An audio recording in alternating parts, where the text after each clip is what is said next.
ఓం శ్రీ అరుణాచలేశ్వరాయ నమః. గ్రంథం పేరు కపాలమోక్షం. ఒక ఆత్మయోగి ఆత్మకథ. గ్రంథ రచయిత పరమహంస. అధ్యాయం 62, 12వ భాగం. నాలాంటి కారణా శరీరధారి కనిపించాడు. నాకు కలిగిన సకల దేవతల సకల గురువుల దర్శన అనుభవం. ఒకరోజు నేను తీవ్ర ధ్యాన స్థితిలో ఉండగా నాకు ధ్యానమునందు హిమాలయాలు కనిపించినాయి. అటుపై మానస సరోవరం కనిపించింది. విచిత్రంగా అక్కడే ఉన్న కైలాస పర్వతం నుంచి 2 దివ్యజ్యోతులు బయలుదేరి ఈ సరస్సునందు దిగినాయి. కొద్దిసేపటికి ఆ చుట్టుపక్కల అలాగే ఆకాశం నుంచి లెక్కలేని దివ్యకాంతితో నక్షత్రాలు ఈ సరస్సునందు దిగినాయి. కొన్ని క్షణాల తర్వాత ఈ నక్షత్రాలలో కొన్ని బయటకు వచ్చి రాగానే సుమారుగా 3 అంగుళాల పరిమాణంలో సకల దేవతలుగా రూపాంతరం చెందినారు. ఆ తర్వాత మిగిలిన నక్షత్రాలు ఈ సరస్సునందు బయటకు రాగానే సకల గురుమూర్తులుగా రూపాంతరం చెందినారు. అంటే వీరందరూ కూడా కారణలోక వాసులై ఉంటారని అనుకునే లోపల వీరంతా కూడా ఒక్కొక్కరిగా శూన్యం నందు అంతర్ధానం అవ్వడం మొదలుపెట్టినారు.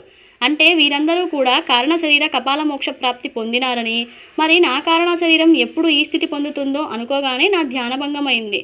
ఇలా నాకు ధ్యానంలో కనిపించిన వారిని, నాకు బాగా గుర్తు ఉన్న దేవతలను, అలాగే గురువులను అనగా సకల దేవతా ఫోటోను డిజైన్ చేయడం జరిగింది. అలాగే సకల గురువుల ఫోటోను డిజైన్ చేయడం జరిగింది. ఈ లెక్కన చూస్తే సకల దేవతలు అలాగే గురువులు కూడా శాశ్వతం కాదని తెలిసింది. మరి నా కారణ శరీరధారి ఎవరో తెలుసుకోవాలని అనిపించింది. నా ధ్యాన దృష్టి ఈ అంశంపై పెట్టినాను. నాలాంటి కారణ శరీరధారి కనిపించినాడు. ఇదిలా ఉంటే ఒకరోజు అర్ధరాత్రి నాకు ధ్యానంలో ఒక దృశ్యం కనిపించింది. యథావిధిగా టెంపుల్ రన్ ఆట మొదలైంది. శూన్యస్థితిని చూడటం జరిగింది. పాపం చినమస్తాదేవి దెబ్బకి నా సూక్ష్మ శరీరం అచేతన స్థితిలోనికి వెళ్ళిపోయింది కదా. వెళుతూ దీని తల చిలుక తలగా మారింది కదా. మానవదేహం చిలుక పక్షి తల అన్నమాట. అమ్మవారి దెబ్బకి మనవాడు కాస్త స్పృహ కోల్పోయి అచేతన స్థితిలో ఉన్నాడు. మరి అచేతన స్థితిలో ఉంటే మేము ఎలా బతికి ఉన్నామా అనే సందేహం వచ్చిందా? సూక్ష్మ శరీరం అచేతనంలో ఉంటే నా కారణ సంకల్ప శరీరాలు చైతన్యంలో ఉండటం వలన నా స్థూల శరీరం ఇంకా బతికే ఉంది. పాపం ఇలా అచేతన స్థితిలో పడి ఉన్న నా సూక్ష్మ శరీరం చూస్తున్నాను.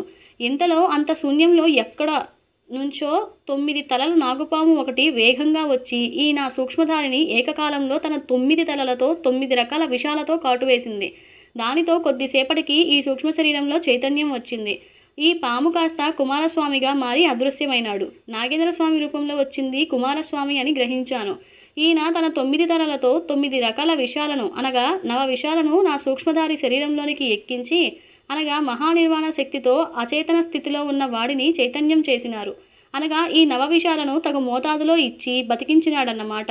భూలోకంలో క్యాన్సర్ వ్యాధి నివారణకి పాము విషం తగు మోతాదులో వాడి నయం చేస్తారని చాలామందికి తెలియని విషయమే కదా. తెలిసిన విషయమే కదా. దానిని కీమోథెరపీ అంటారు. అంటే విషం కూడా వైద్యానికి ఉపయోగపడుతుంది.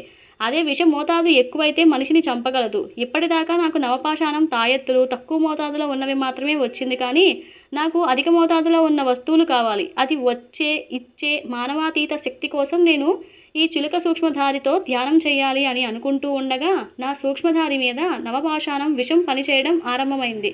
ఇది 6 అడుగుల నుంచి 3 అడుగుల పరిమాణం నల్లటి శరీరంగా మారిపోయింది. అనగా 83 అంగుళాల నుంచి 3 అంగుళాల పరిమాణ స్థాయికి వచ్చినాడన్నమాట. చిలుక పక్షి తలతో మానవ శరీరంతో వామనుడి అంత పరిమాణంలో ఈ కారణ శరీరంగా రూపాంతరం చెందింది అని నాకు అర్థమైంది. సూక్ష్మధారి కాస్త రూపం అంతం కాకుండా రూపాంతరం చెంది కారణ శరీరం రూపధారిగా మారినాడన్నమాట. అప్పటి నుంచి ఇది కాస్త నిద్రలేని స్థితిలో ఉండిపోయింది. నిత్య మెలకువ స్థితి అన్నమాట. పతంజలి మహర్షి పాము తలతో మానవ శరీరంతో ఉంటాడని, రాహువు గ్రహం కూడా పాము తలలతో మానవ శరీరంతో ఉంటాడని, హయగ్రీవుడు గుర్రం తలతో మానవ శరీరంతో ఉంటాడని, ఆంజనేయ స్వామి పంచముఖ జంతువుల తలలతో ఉండే మానవ శరీరంతో ఉంటాడని, అంతెందుకు నరముఖ గణపతి కాస్త గజముఖ గణపతిగా ఉన్నారు కదా. అలా నా కారణ శరీరం కూడా చిలుక తలతో మానవ శరీరంతో ఉంటుందని అనుకుంటూ ఉండగా నాకు ధ్యానభంగమైంది. అంటే నా చిలుక కారణ శరీరం ఏర్పడడానికి కారణం నా సూక్ష్మ జ్ఞాన బ్రహ్మ కావటమే. అది కాస్త మౌన బ్రహ్మగా మారే సమయానికి చినమస్తాదేవి పుణ్యం వలన చిలక తల వచ్చింది. బ్రహ్మజ్ఞానానికి సంకేతం రామచిలుక కదా. అందుకే శ్రీరాముడి సమక్షంలో, మధుర మీనాక్షి సమక్షంలో, కంచి కామాక్షి సమక్షంలో చిలుక ఉంటుంది. చిలుక జ్ఞానం తెలిసినా మాట్లాడలేదు కదా. కానీ మౌన భాషలో చీటీలు తీసి భవిష్యత్తు సూచించగలదు. దానితో నా కారణ శరీరం చిలుక కాస్త మౌన బ్రహ్మగా మారింది. ఇది తెలిసే కాబోలు చిలక జ్యోతిష్యం చెప్పే విధానం భూలోకంలో వచ్చి ఉండాలి. ఆదిలో ఎవరిదో సాధనా శక్తి ఇక్కడి దాకా వచ్చి వాడి కారణా శరీరం చిలుక ఏర్పడేసరికి రామచిలుక కాస్త జ్ఞానపక్షి అనుకుని భూలోకంలో ప్రచారం చేసి ఉండి ఉంటాడు. దానితో చిలక జ్యోతిష్యం ఏర్పడి ఉండాలి. వామ్మో, నాకు భలేగా అన్ని విషయాలు ఇలా తెలిసిపోతే ఎలా? అన్నీ దేవుడెరుగు, నిజమో కాదో కూడా నాకు తెలియదు. నాకు వివేక బుద్ధి జ్ఞానం వలన కలిగిన ఊహాశక్తితో నా మెదడు యొక్క మేధస్సు పెరిగి ఇస్తున్న ఆలోచనలే ఇవన్నీ కూడా. ఇందులో నిజమో కాదో ఆలోచించి విచారించే సంశయ బుద్ధి నాకు లేదు. అలాగని ప్రతిదానికి ప్రత్యక్ష అనుభవం అనుభూతి పొందాలని తాపత్రయమూ లేదు. అనుమానం ఉంటే అనుభవం కావాలి. అసలు అనుమానమే లేని వాడికి అనుభూతితో కూడా పని ఉండదు. మూల ప్రకృతిలోని విషయాలు ప్రకృతిలోని విషయాలను తెలుసుకుంటాను, జీవ ప్రకృతిలోని విషయాలను తెలుసుకుంటాను అంటే తెలుసుకోవడంతో విచారణ చేయడంతో స్ఫురణ చెందడంతో ఎలాంటి తప్పు లేదు కదా. ఇవి సత్యాలా లేదా అసత్యాలా కావాలంటే మీకు మీరే పరీక్షించుకునే స్థాయికి మీ సాధనా శక్తిని పెంచుకోండి, నిర్ధారణ చేసుకోండి. అప్పటిదాకా వీటిని నమ్మేవాళ్ళు నమ్మండి, లేకపోతే నమ్మకపోండి. చెప్పటం నా వంతు, వినటం లేదా వినకపోవడం మీ వంతు. ఇలా మేము ఎప్పుడైతే రామచిలుక కారణ శరీరం పొంది మౌన బ్రహ్మ స్థితి పొందినామో మాలో మేము స్పందించడం ఆరంభమైంది. బయట నుంచి స్పందించడం ఆగిపోయింది. అనగా మాట్లాడాలు, బోధలు చేయటం మొన్నగు నోటితో చేసే ప్రత్యక్ష ప్రక్రియలు ఆగిపోయినాయి. దానితో మేము మాలో స్పందించడం జరుగుతుంది. ఎందుకంటే ఇతరులకి ఏం చెప్పాలని మాట్లాడాలని అనిపించడం లేదు. దానితో మాలో మేము మాట్లాడుకోవడం, చెప్పుకోవడం, తిట్టుకోవడం చేస్తున్నాము. అంటే నేను అనేది వేదవ్యాసుడి అంశ అయితే నేను కాని నేను అనేది రామచిలుక అంశ అన్నమాట. నేను అనేది సూక్ష్మధారి అయితే నేను కాని నేను అనేది కారణా శరీరధారి అన్నమాట.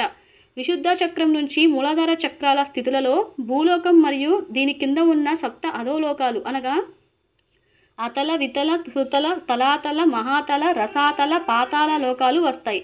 ఆజ్ఞాచక్రం నుంచి కాలచక్రం దాకా భూలోక, ఊర్ధ్వ, సప్త సూక్ష్మలోకాలు అనగా భూలోక, భువర్లోక, సువర్లోక, మహర్లోక, జనలోక, తపోలోక, సత్యలోకాలు వస్తాయి.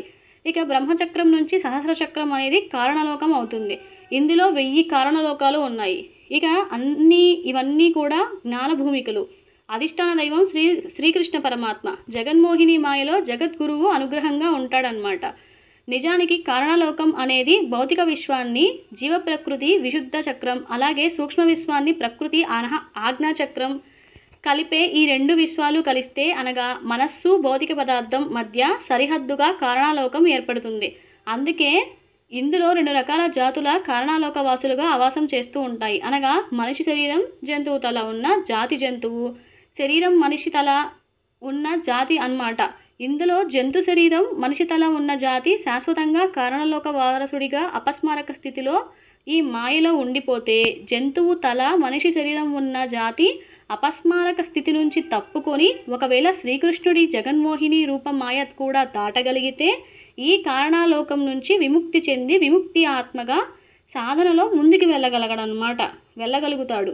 అది ఎక్కడికి అనేది రాబో అధ్యాయాల్లో మీకే తెలుస్తుంది. తొందర ఎందుకు? విచిత్రం ఏంటంటే విశుద్ధ చక్రం స్థితిలో భూలోక కర్మవాసనలు అనగా మాకున్న 1,25,000 కర్మలు ప్రారంభ సమాధి స్థితి ద్వారా స్థూల శరీరంతో నాశనం చేసుకోవడం జరిగింది. అలాగే మాకున్న 37,000 సూక్ష్మ కర్మలను ఆజ్ఞాచక్రం నందు సవికల్ప సమాధి స్థితిలో ఉండి నాశనం చేసుకోవడం జరిగింది. ఇప్పుడు చిలుక కారణ శరీరంతో సహస్రార చక్రంలో ఉన్న 1000 కారణ కర్మలు నాశనం చేసుకోవడానికి నిర్వికల్ప సమాధి పొందాలి. తనతో ఎవరితోనూ మాట్లాడాలని అనిపించకపోవడం, తెలిసిన జ్ఞానాన్ని పంచాలని తపనా తాపత్రయం లేకపోవడంతో మా జ్ఞానపక్షి అంటే చిలుక తల కాస్త మౌనపక్షిగా మౌన బ్రహ్మగా మారడం జరిగింది. దానితో సమాధి స్థితిలో గంటల నుంచి రోజులు దాటి నెలలు ఆపై సంవత్సరాలు ఉండే స్థితికి నెమ్మదిగా ఈ చిలకకి కారణా శరీరం తనకున్న 1000 కారణాలు నాశనం చేస్తూ నిర్వికల్ప సమాధి స్థితి పొందడానికి ధ్యాన తపస్సు చేస్తోందని మేము గ్రహించినాము. ఇలా తీవ్రమైన తపస్సులో ఉంటే ఇక్కడ మా స్థూల శరీరం కూడా నిర్వికల్ప సమాధి స్థితి అనుభూతులు పొందటం మొదలుపెట్టింది. ఇలా ఈ శరీరం 1000 కారణ కర్మలలో 957 కర్మలు అంటే 477 + 480 ఇలా నాశనం చేసి మిగిలిన 43 కర్మలు నాశనం చేస్తూ ఉండగానే అమితమైన పరమానంద స్థితిని పొంది దానిని తట్టుకోలేక అచేతన స్థితిలోనికి వెళ్ళిపోవడం కొన్ని నెలల తర్వాత మేము మా చక్ర ధ్యానంలో గమనించి మౌనం వహించాం. ఈ మిగిలిపోయిన 43 కర్మలకి ఇంకా ఎలా ముందుకు వెళ్ళి సాధన చేయాలో అర్థం కాక కొన్నాళ్ళు మౌన బ్రహ్మగా ఉండిపోయాము. ఈ సాధనకి మహానిర్వాణ శక్తి ఉన్న నవపాషాణ నిర్మిత వస్తువు రావాలని, అంతదాకా దానికోసమే ఎదురు చూడాలని ఒకరోజు మాకు స్ఫురణ అయింది. అందుకు మేము జీవనాడిలో ఉండే హనుమంతుని అనుగ్రహమును పొందాలని తెలుసుకున్నాము.